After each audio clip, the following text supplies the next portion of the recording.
My Lords, I rise to make my maiden speech. I refer noble Lords to my register of interests. It's an honour to participate in this debate, to follow Baroness Lane Fox, and I look forward to my noble friends' maiden speeches today. I thank noble Lords in all parts of the House for their warm welcome. I pay tribute to my sponsors, Baroness Kennedy of the Shaws, Baroness Liddell of Cartsdyke, and I also thank the officers of the House and all the Palace of Westminster staff for their unerring kindness. Now, a maiden speech traditionally offers some personal insight. My early life moved between inner-city Glasgow and the Isle of Iona. And to reprise the ecclesiastical theme from earlier on, my father was a Church of Scotland minister who worked for the Iona community, an ecumenical organisation dedicated to social justice. My Argyll connection did cultivate one youthful STEM skill, the physics of coastal splash netting. I became an accomplished salmon poacher, which we were debating this week. At school, I then studied STEM subjects.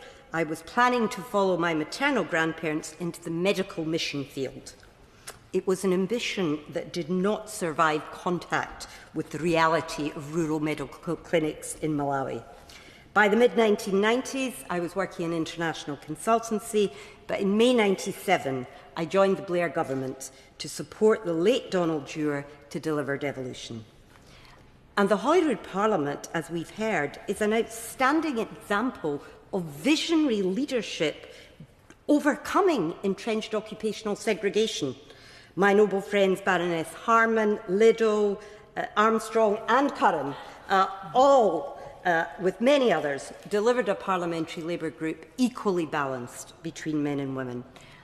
And once the dam was broken, Holyrood could never be a boys' club, and the benches opposite are graced by the noble Baronesses Gowdy and Davidson, both who led their parties with distinction.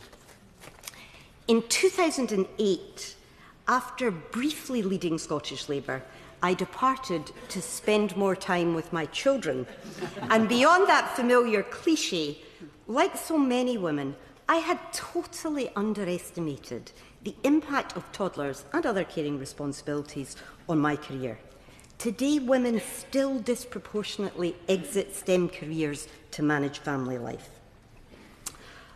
I've spent the last 15 years in international education, including as Scottish Trade Envoy and working alongside the UK's international education champion.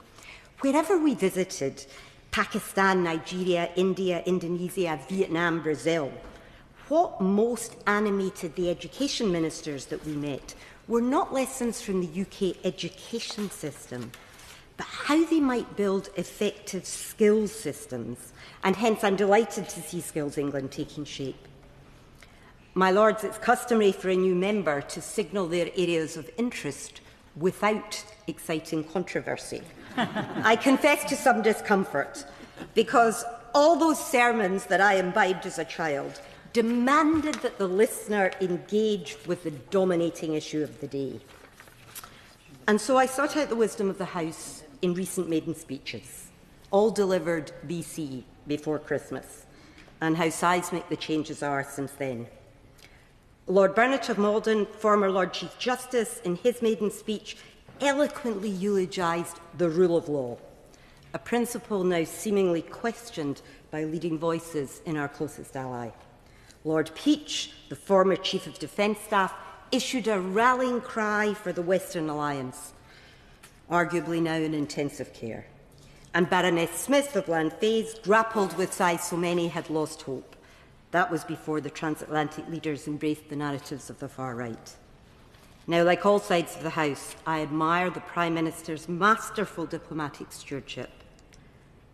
But these developments weigh heavily on my conscience, as they must for many noble lords, as we look ahead. Populism thrives when citizens lose faith that politicians can bring about positive change in their lives. And yet this debate challenges that counsel of despair. All parents still aspire for their children to prosper. I have the privilege to chair the body that certifies every electrician in the country. It's a vital STEM skill, it has too few women, And yet, a high-quality apprenticeship is the route out of low wages, insecurity and unstable work. It is the source of pride, of hope and of opportunity.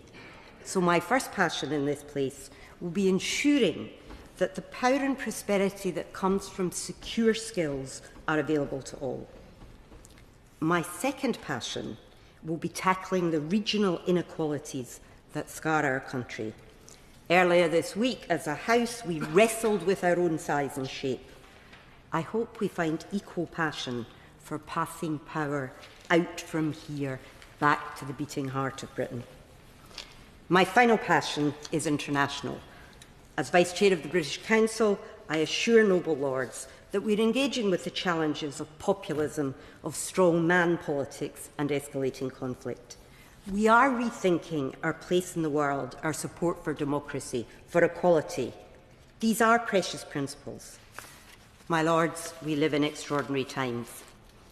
But as a child, listening to those sermons, I learned that life's purpose is not simply to critique the darkness, but to do justice, to love mercy, and to walk humbly.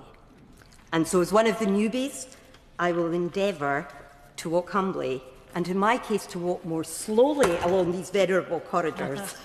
But I want to close by recalling here, on the threshold of International Women's Day, each one of us stand on our mother's shoulders.